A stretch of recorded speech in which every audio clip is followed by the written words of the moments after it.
যদি আমার আল্লাহ যদি আমাকে তৌফিক দেয় ২০-২২ বা ৩০ বলে করতে চাই অবশ্যই। চলমান টপ এন্ড টি-20 টুর্নামেন্ট শুরুর আগে সাব্বির রহমান জানিয়েছিলেন নিজের এই লক্ষ্যের কথা। প্রশ্ন করা হয়েছিল 50 করতে পারলে সেটা কত বলে তিনি করতে চান। অমন প্রত্যয়ের বাস্তব প্রতিফলনও এই ব্যাটার ঘটিয়েছেন ইতোমধ্যে। আজকের টাটকা ইনিংসের আলাপেই শুরু করা যাক।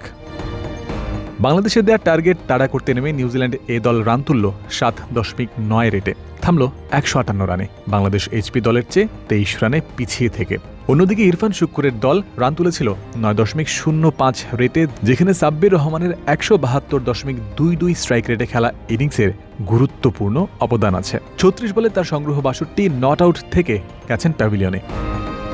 সাব্বির শুরুতে যে বল সংখ্যার কথা বলেছিলেন আবার শোনা যাক।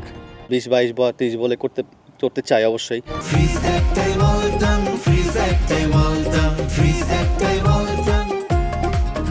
বৃহস্পতিবার শক্তিশালী কিউই এ দলের বিপক্ষে এই ব্যাটার 50 করেছেন 27 বলে। অনেকটা ওই যেমন বলা তেমন কাজ।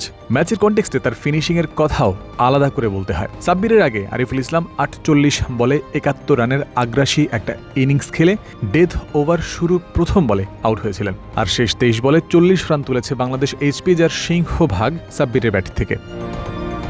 টপ এন্ডে প্রথমবারের মতো ব্যাট করতে নেমেও সেদিন 50 করেছিলেন সাব্বির রহমান। সেই ম্যাচে অবশ্য এই মাইলফলক ছুঁতে তার লেগেছিল 36টা বল। লক্ষ্য তাড়া করার পথে আস্কিং রেট ছিল 7.5-এর নিচে, সেই কারণেই সময় নেয়ার, রান আর কনফিডেন্স নিজের খাতায় যোগ করার সুযোগটা তিনি পেয়েছিলেন। টপ এন্ড টি-20 খেলার আগে দেশ থেকে কিছুটা আক্ষেপ নিয়েই তাকে যেতে হয়েছিল। মালয়েশিয়ার বিপক্ষে 2 টি-20তে সুযোগ পেলেও তা মন মতো কাজে লাগাতে পারেননি, যেখানে বিসিবির রাডারে তিনি ফিরেছিলেন প্রায় 46 মাস পর। ধীরে ধীরে প্রত্যাশিত শেইপে পাওয়া যাচ্ছে তাকে, যে লক্ষ্য বহুদিনের, সেই পথ প্রশস্ত করার কাজে মনোযোগী সাব্বির নিজের ব্যাটে।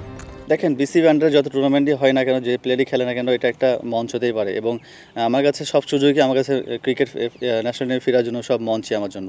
তো হোপফুলি ইনশাল্লাহ এটা সবাই দোয়া করবেন, সবাই যেন আমি এটা যেন একটা ভালো মতো ইউটিলাইজ করতে পারি এবং যেন কামব্যাক করতে পারি। পজিটিভ দিক আছে, উন্নতিরও জায়গা সব সময় থাকে। 250-র মাঝের 2 ইনিংসে তার রান যথাক্রমে 6 ও 5। তার মতো ব্যাটারকে ধারাবাহিক রূপে পেলে এর থেকে ভালো আর কী বা হতে পারে। জয়ন্ত বিন্দু, ক্রিক ফ্রেন্সি।